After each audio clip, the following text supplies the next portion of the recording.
मोहन लाल जी कहां विराज रहे महाराज जी? करौली। करौली में ठाकुर जी का मदन मोहन स्वरूप विराजमान है। और वे मदन मोहन रूप, उस छवि पर एक बार मन अटक गया एक मुसलमान का। डाक घर में नौकरी करने वाले काले खां, ताज खां,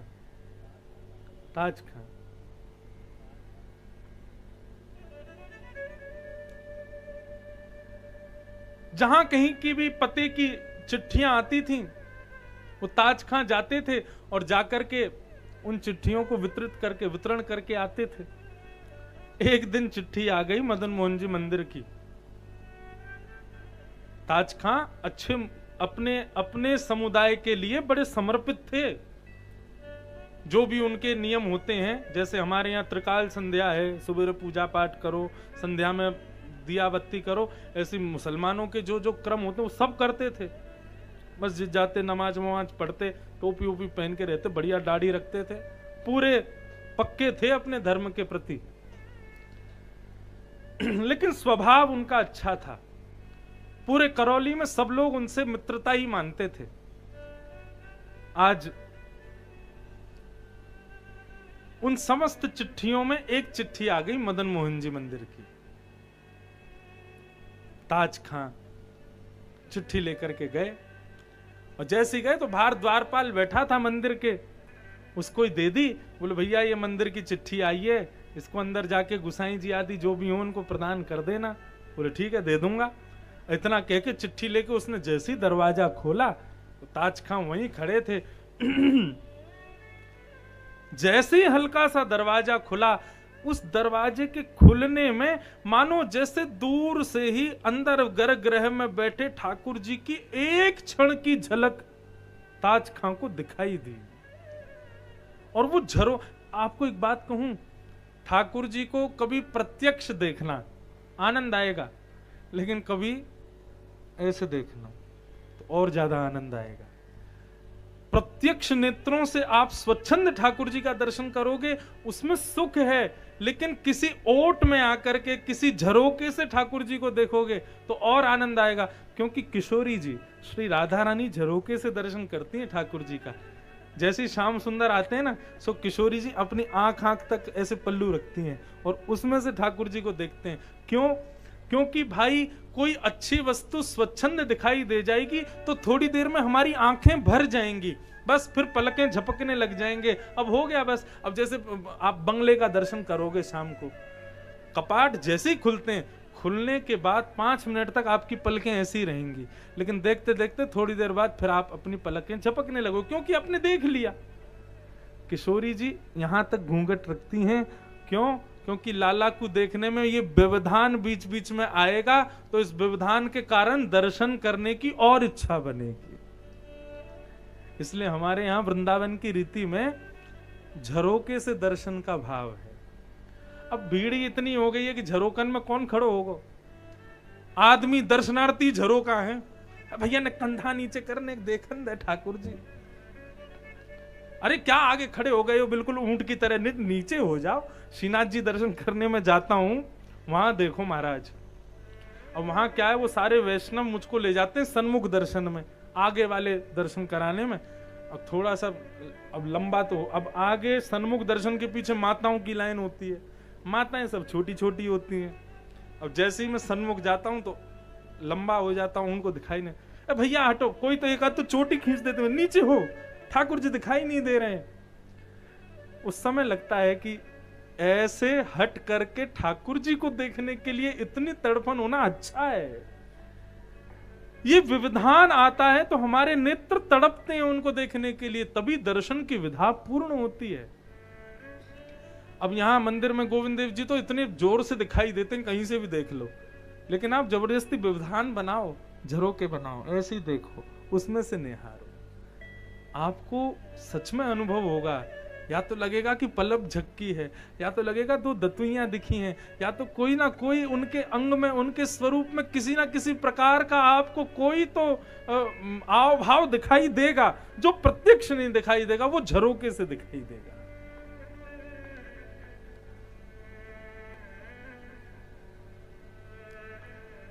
आज ताज खान ने जब देखा ठाकुर जी को,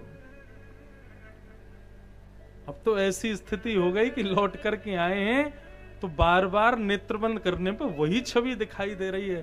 कटाक्ष नेत्र हैं, ऐसी सुंदर नासिका है, ऐसे मुस्कुरा रहे हैं, टेढ़े से खड़े हैं, वंशी अधर से बजा रहे हैं। कई रूप ऐसे होते हैं, मानवों के भी कई रूप ऐसे होते हैं कि बहुत दिन तक वो चिंतन में चलते रहते हैं, और कई रूप ऐसे होते हैं उनको रोज देखते हैं फिर भी भूल जाते हैं कैसे दिखते थे वो। लेकिन ठाकुर जी का रूप कैसा, यदि एक बार आपने देख लिया,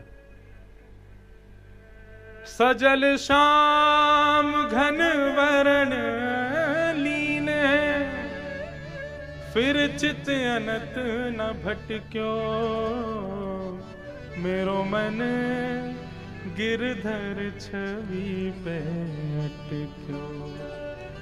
गाओ मेरे साथ, श्री कृष्णदास जी का इतना प्यारा पद है।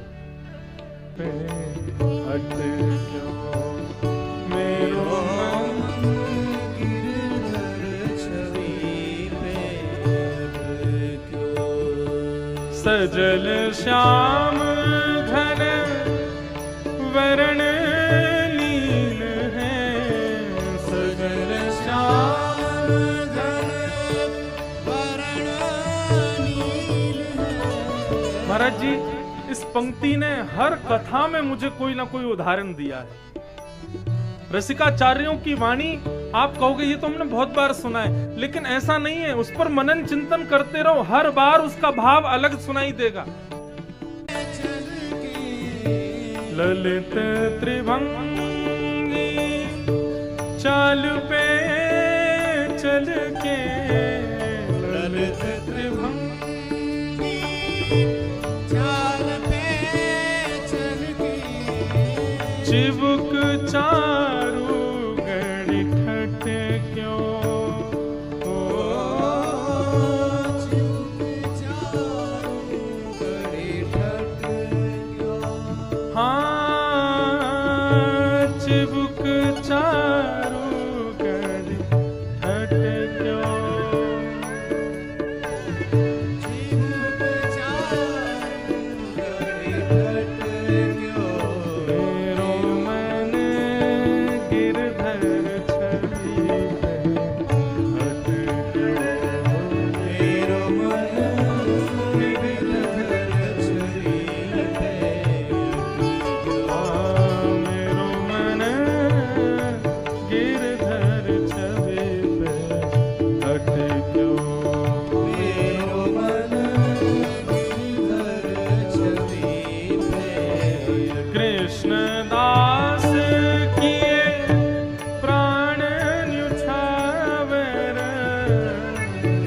कृष्णदास किए प्राण न्युछावर, यह तन जग सर पट क्यों, जग सिर पट क्यों, मेरो मन गिरधर छवि पे अटक्यो, मेरो मन गिरधर छवि पे अटक्यो, मेरो मन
जय।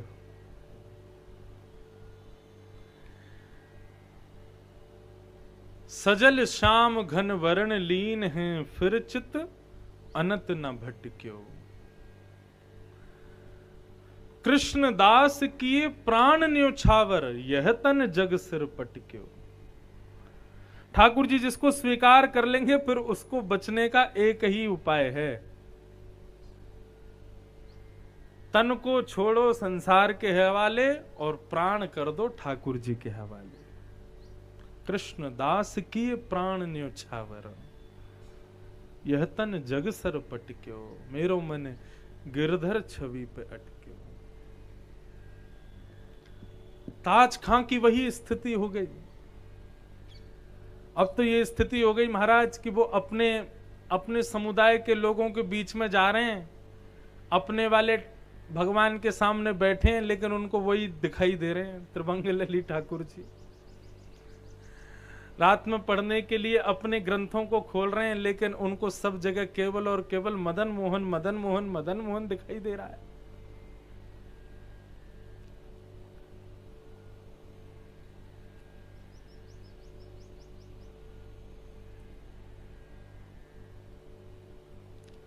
उनके यहां के ठाकुर जी का नाम भी तो ऐसा ही है।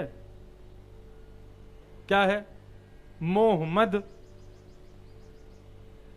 प्रॉपर नाम आप सब लोग बोल लो, क्या है? मोहम्मद। उनके वाले जो ठाकुर जी हैं उनका नाम ऐसे ही ना, मोहम्मद। हमारे ठाकुर जी कौन? मदन मोहन। जो मोह मद में डाले। और हमारे ठाकुर जी कौन? बोले जो मद और मोह का मदन कर दे, उसको नष्ट कर दे, वो मदन मोहन। अब ताज खां को वो मोहम्मद नहीं पढ़ाई दे रहा है, उनको मदन मोहन ही दिखाई दे रहे हैं सब जगह। स्थिति ये हो गई कि अब तो दिन रात केवल भूख प्यास सब छूट गई। बार बार ताज खां खोज खोज करके चिट्ठियां निकाले कि कोई चिट्ठी मदन मोहन जी मंदिर की मिल जाए तो मैं इस बहाने फिर से चला जाऊं। इतनी प्रीति ठाकुर जी के प्रति हो गई। बंधुओं, मैं पुनः कहूंगा, आप नियम क्या करते हो इससे कोई फर्क नहीं पड़ता। आप ठाकुर जी के कितनी बार झांकी करने जाते हो उससे कोई मतलब नहीं पड़ता। आप अपने कमरे में रहो, घर में रहो, लेकिन वहां पर भी आपके मन की स्थिति कैसी है इससे बहुत बड़ा फर्क पड़ता है।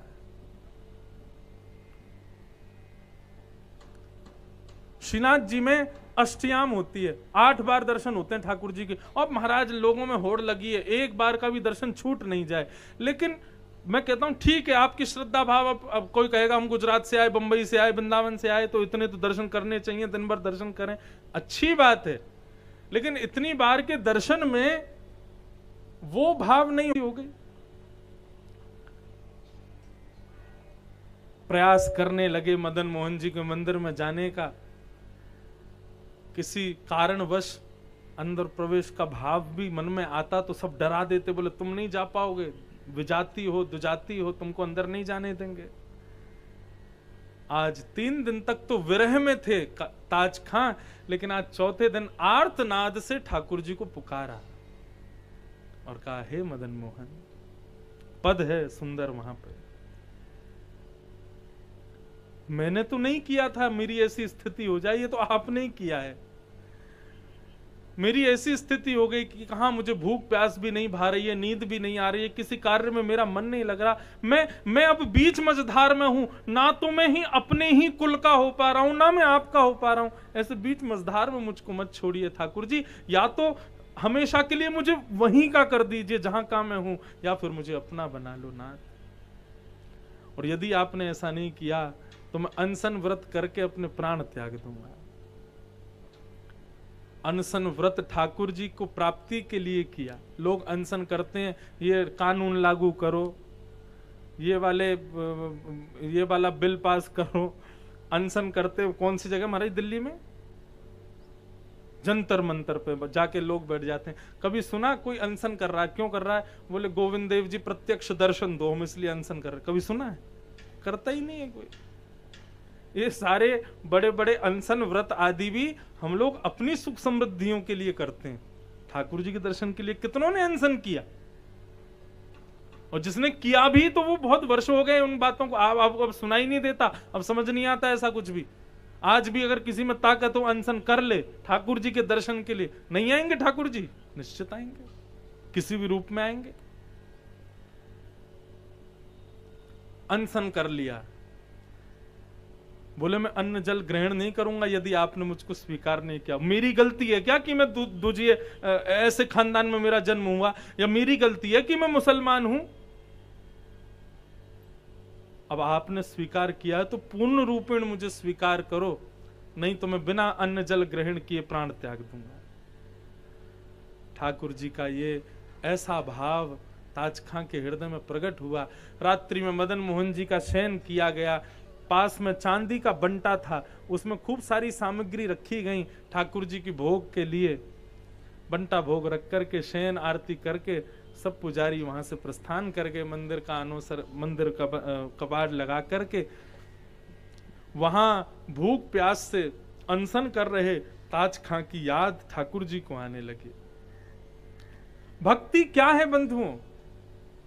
हमारी भक्ति के भाव में हम ठाकुर जी को याद करते हैं, लेकिन अपनी परिस्थिति स्थिति अपना जीवनचर्या ऐसी कर लो ठाकुर जी को आपकी याद आवे।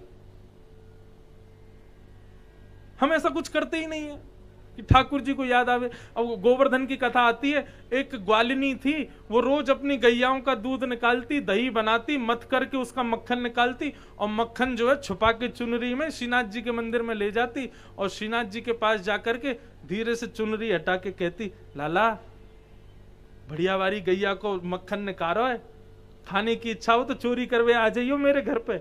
और पूरा बता देती अपने घर पे ऐसी छींका टांगूंगी और ऐसा रख दूंगी और पास में एक नसेनी भी रख दूंगी, तुमको ऊपर चढ़ना हो तो रख दूं, लेकिन एक बार मेरे घर आके चोरी कर जाओ।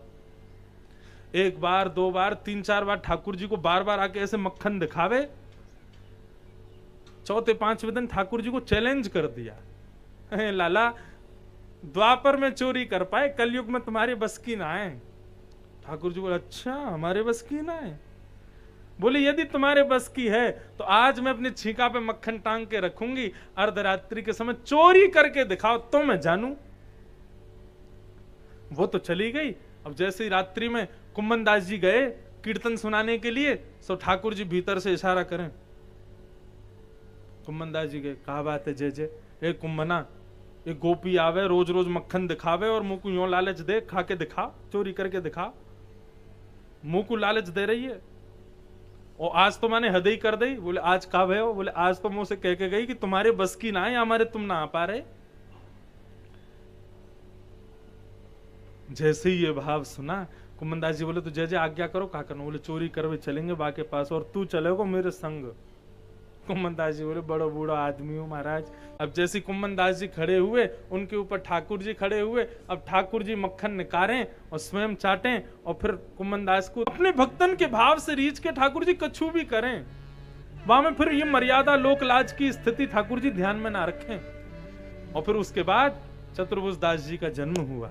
कुम्मन दास जी ने अपने पुत्र का नाम ही रख दिया चतुर्भुज दास, और उन्होंने ही पद गाया, गोवर्धन वासी सांवरे तुम बिन रहो ना जाए।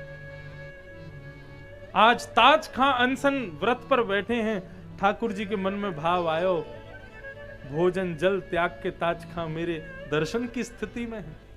रात्रि में जैसे ही सब पुजारी मंदिर से प्रस्थान कर गए, इतने में ठाकुर जी अपने बंटा भोग को लेकर के और ताज खां के कक्ष में, जो विरह से कातर हो रहे थे, बस प्राण निकलने को हो रहे थे, भूख प्यास के कारण जिनके कंठ सूख गया था, होठ सूख गए थे, बस प्राण निकलने ही वाले थे, इतने में ही ताज खां के कक्ष में एक दिव्य तेज प्रकट हुआ। और दिव्य तेज में जैसे ही देखा तो मदन मोहन लाल जी साक्षात ताज खां के कक्ष में सामने खड़े हुए हैं और अपने बंटा भोग को खोल करके अपने हाथ से अपना भोग पवा रहे हैं।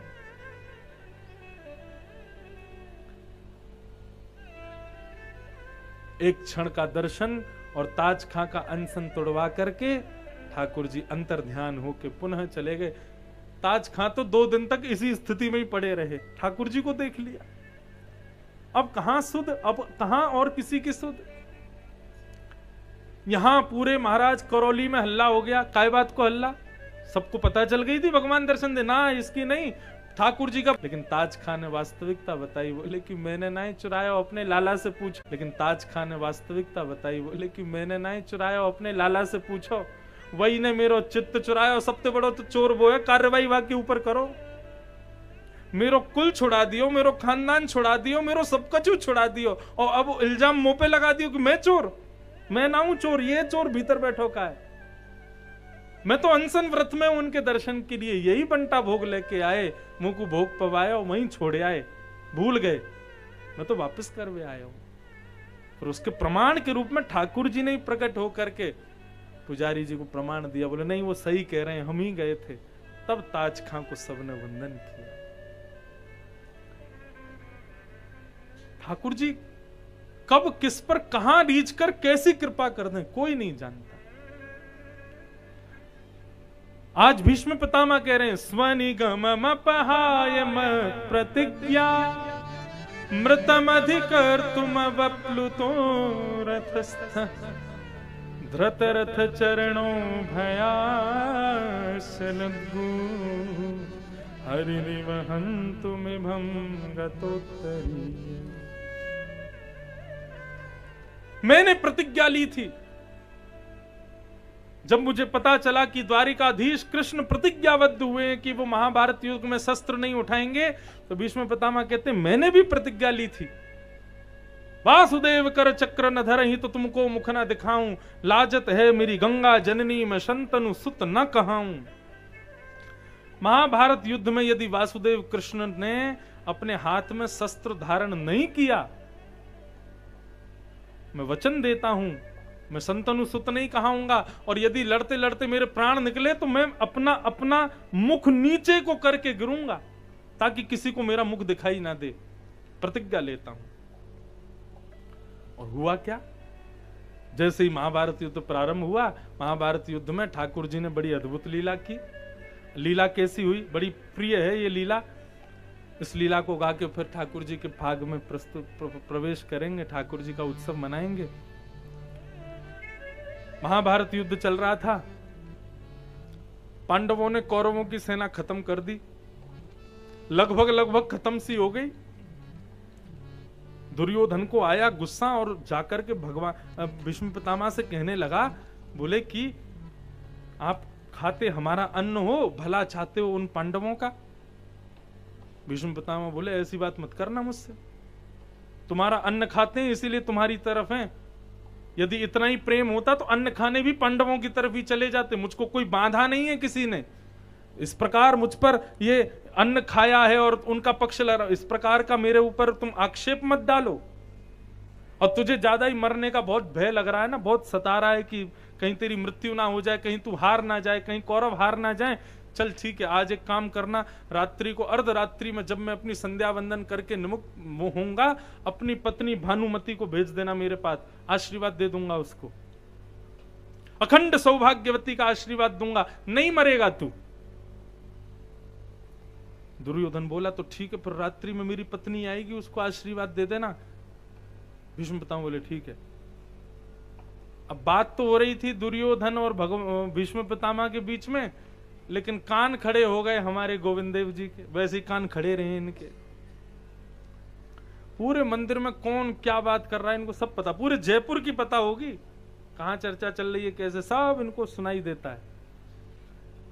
ठाकुर जी बोले भैया, अगर ये दुर्योधन की पत्नी रात्रि में भीष्म पितामह से आशीर्वाद ले आई, महाभारत का युद्ध कौरव ही जीतेंगे, फिर मैं पांडवों को नहीं जिता पाऊंगा भगवान होके भी। चिंता होने लगी ठाकुर जी को। इतने में ठाकुर जी ने रात्रि में एक युक्ति समझ में आई और भगवान गए द्रौपदी के पास। द्रौपदी से बोले जल्दी तैयार हो जा। बोले तैयार ही तो हूं। बोले तैयार मतलब बढ़िया घूंघट ऊंघट कर ले, थोड़ी छुप जा, तेरा मुंह दिखाई ना दे, ऐसी हो जा। द्रौपदी तैयार हो गई, ठाकुर जी भी तैयार होके आए, ग्वाला का भेष धारण करके आए, फटी सी धोती पहनी और सरवट हो रही है ऐसी बगलबंदी पहनी, स्वाफा सिर पर बांध लिया, बढ़िया अपना मुंह ढक लिया, थोड़ा सा ये चोबा चंदन की थोड़ी सी मूंछ जैसी बना ली, कारी कारी सी, न दिखाई नहीं दूं, अपना रूप छुपा लियो। होली के एक पद में आता है कि बरसाने की गोपी ने ठाकुर जी पकड़ के और पीले रंग से पूरे ऐसे पोत दिए तो लगे हनुमान जी, और इतने में खसको चोवा लेके आई और वहां से यो यो मूछ बना रहे हैं ठाकुर जी के, और बढ़िया बिंदी बिंदी लगा करके और झाड़ू सिर पे बांध करके ऐसे ऐसे एक पद है, सुनाऊंगा एक दिन, आए बड़ी खातिरदारी भाई ठाकुर जी की। वैसे ही ठाकुर जी ने मूछ मूछ बना ली, अपनो रूप छुपायो कि कोई को पता नहीं चले कौन है, और द्रौपदी को घूंघट में बोले चल और सुन, भीष्म पितामह के पास जाना, चुपचाप भीतर जाके उनको प्रणाम करना, भीष्म पितामह आशीर्वाद दें, आशीर्वाद लेके चुपचाप बाहर आना, ना कुछ बोलना ना कुछ कहना। भीष्म पितामह कुछ पूछें भी ना तो बस हाथ जोड़ के सिर घुमा देना कि मैं कुछ बोलूंगी नहीं, और ऐसा करके निकल आना, बस बताना नहीं तुम कौन हो। द्रौपदी बोली ठीक है। भगवान बाहर रुक गए, द्रौपदी भीतर गई। भीष्म पितामह संध्या कर रहे थे, संध्या करके नाम जप करके जैसे ही माला रखी नीचे, तभी आंख खोल के देखा तो सामने घूंघट करके और कोई कन्या बैठी है। अब भीष्म पितामह को लगा दुर्योधन की पत्नी आ गई, भानुमति, लेकिन वो कौन थी? द्रौपदी। भीष्म पितामह उठ करके गए, अपने दोनों हाथ द्रौपदी के सिर पर रख दिए और कहा, अपने संपूर्ण जीवन में मैंने जितना भी ब्रह्मचर्य का पालन किया, मैंने जितना भी भजन किया, जितनी भी साधना की, जितने भी यज्ञ अनुष्ठान किए, उन सब के फलस्वरूप मैं तुम्हें आशीर्वाद देता हूं, अखंड सौभाग्यवती भव, तुम्हारे पतियों का जीवन अखंड हो जाए, उनको कोई ना मार सके। अब जैसे ही आशीर्वाद दिया, आशीर्वाद देना तो था भानुमति को, लेकिन ले गई द्रौपदी। द्रौपदी ने तुरंत अपना घूंघट ऊपर कर लिया और ऊपर करके बोली, तो भीष्म पितामह कल से मैं तो तान दुपट्टा सोऊंगी, मुझे अब कोई चिंता नहीं, 5 पतियों की जिम्मेवारी आपकी, एक का भी बाल बांका नहीं होना चाहिए। भीष्म पितामह बोले, द्रौपदी मैंने भानुमति को बुलाया था, तू कहां से आ गई? क्यों, मुझे अधिकार नहीं है आपके आशीर्वाद लेने का? नहीं नहीं बेटा, अधिकार तो है, लेकिन ये आशीर्वाद तो भानुमति के लिए था, तो मुझे दे दिया तो कोई अपराध हो गया? भीष्म पितामह कुछ नहीं बोले, नेत्र सजल हो गए भीष्म पितामह, क्योंकि हृदय से तो चाहते हैं ना जहां मेरा श्याम सुंदर है वो पक्ष जीते। लेकिन भीष्म पितामह की बुद्धि चेती, बोले बात तो केवल मेरे और दुर्योधन के बीच में हुई थी, तुझको कैसे पता चला कि मैं रात्रि में आशीर्वाद देने वाला हूं? इतने लंबे कान तो केवल एक ही के हैं, द्वारिकाधीश के, उसी ने कहा होगा। आया है क्या साथ में? नहीं नहीं नहीं, वो नहीं आए हैं साथ में। किसके साथ आई फिर इतनी रात को? बोले वो एक हमारे यहाँ गैया चराता है, दूध निकालने आता है गायों का, उसके साथ आई हूं, उसने मुझसे राखी पहनी थी, भैया है मेरा, गोपाल भैया।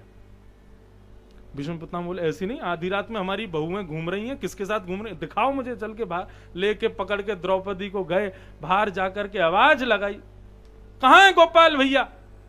गोपाल भैया वहीं बैठे एक पेड़ के नीचे, उनको एक पटक तो वहीं लग गई, जैसे ही सुना भीष्म पितामह आ गए। बोले कि अब फंस गए, अब काम बिगड़ गया बहुत ज्यादा।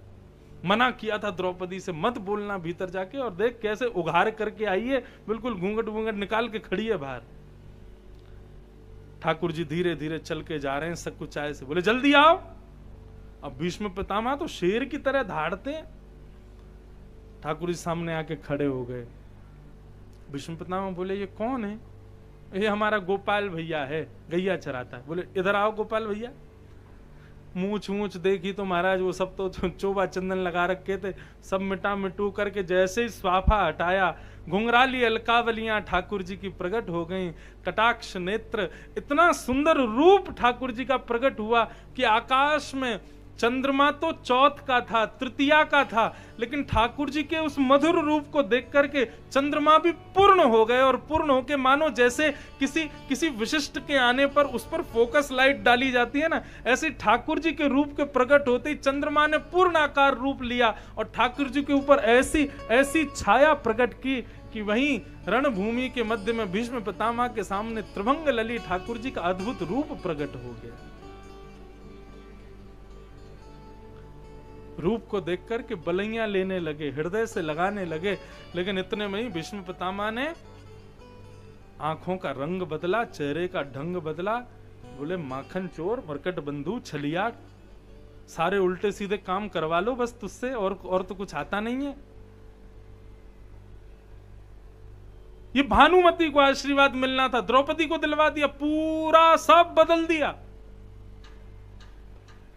पांडवों की पत्नी को सौभाग्यवती भव का आशीर्वाद दिलवा दिया। तुझे कैसे पता कि मैं भानुमति को आशीर्वाद देने वाला था?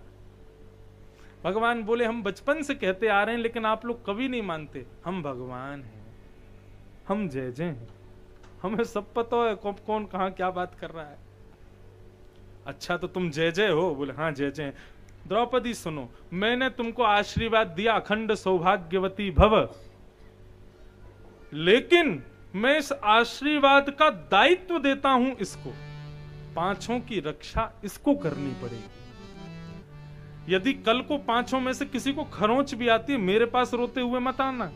तुम्हारे सामने मैंने तुम्हारे पतियों के जीवन का दायित्व इसको दिया, अब ये रक्षा करेगा। द्रौपदी से भगवान बोले फंसा दिया मुझको। ये तो भीष्म पितामह की चाल है कि मैं कैसे भी शस्त्र उठाऊं।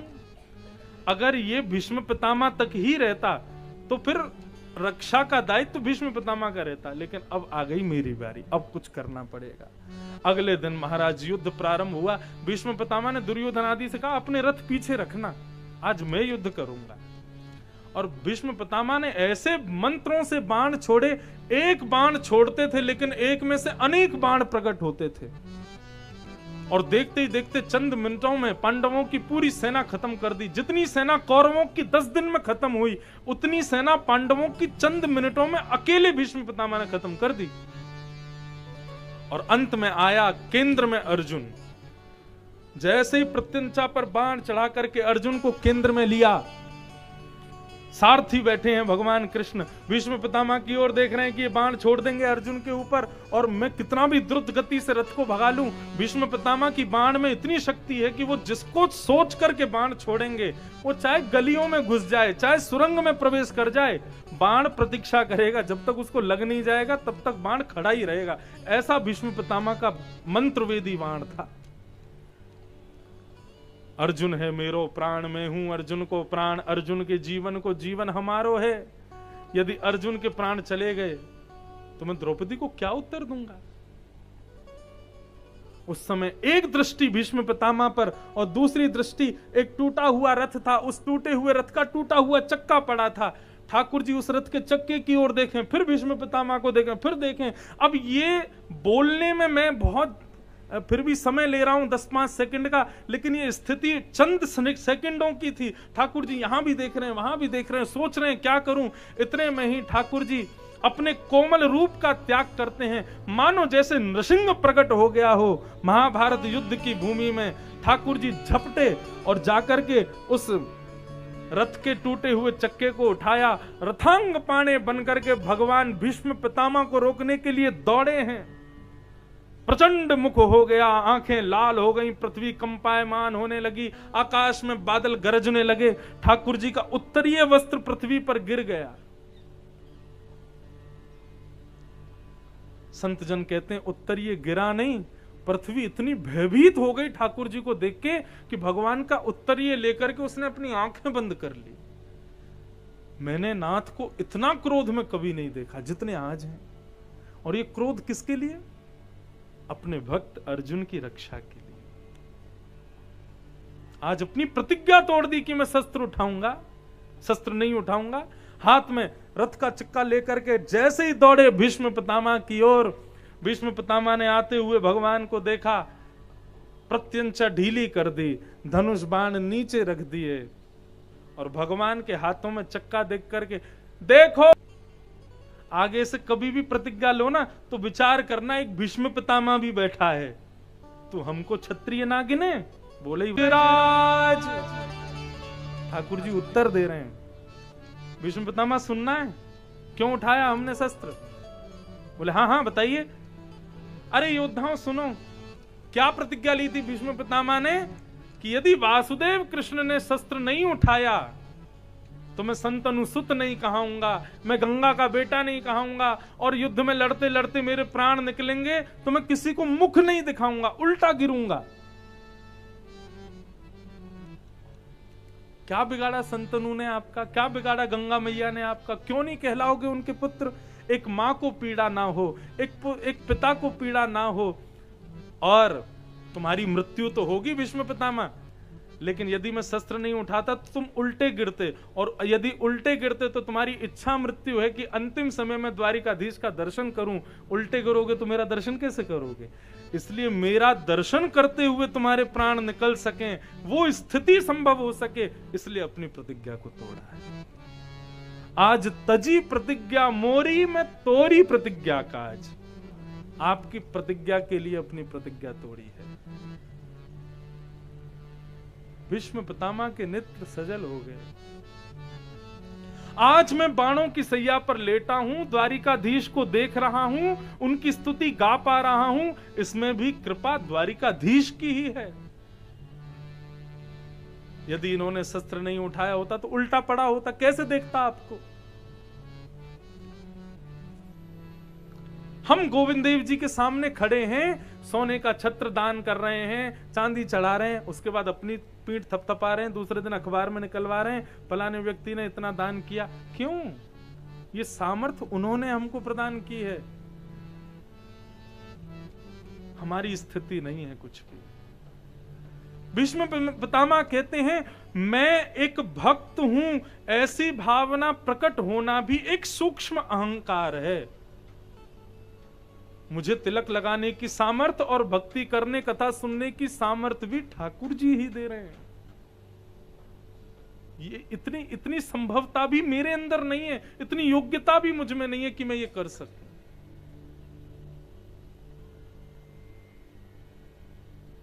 कृपा की न होती जो आदत तुम्हारी, तो सुनी अदालत तुम्हारी। ठाकुर जी कृपा नहीं होती तो यहाँ 4 मोदी जी के घर के लोग ही बैठ के कथा सुन रहे होते। उन्होंने आप सबको चुन चुन के कहां से भेज दिया, महात्माओं को भेजा, संतों को भेजा, ब्राह्मणों को भेजा, सब लोगों को यहां पर व्यवस्थित किया, क्योंकि उनकी इच्छा है कि आप सुनो, आप उनके वैष्णव बनो, आप उनके भक्त बनो। आपके अंदर कोई योग्यता उनको दिखाई देती है, इसलिए वो अपनी कथा का अधिकार आपको दे रहे हैं।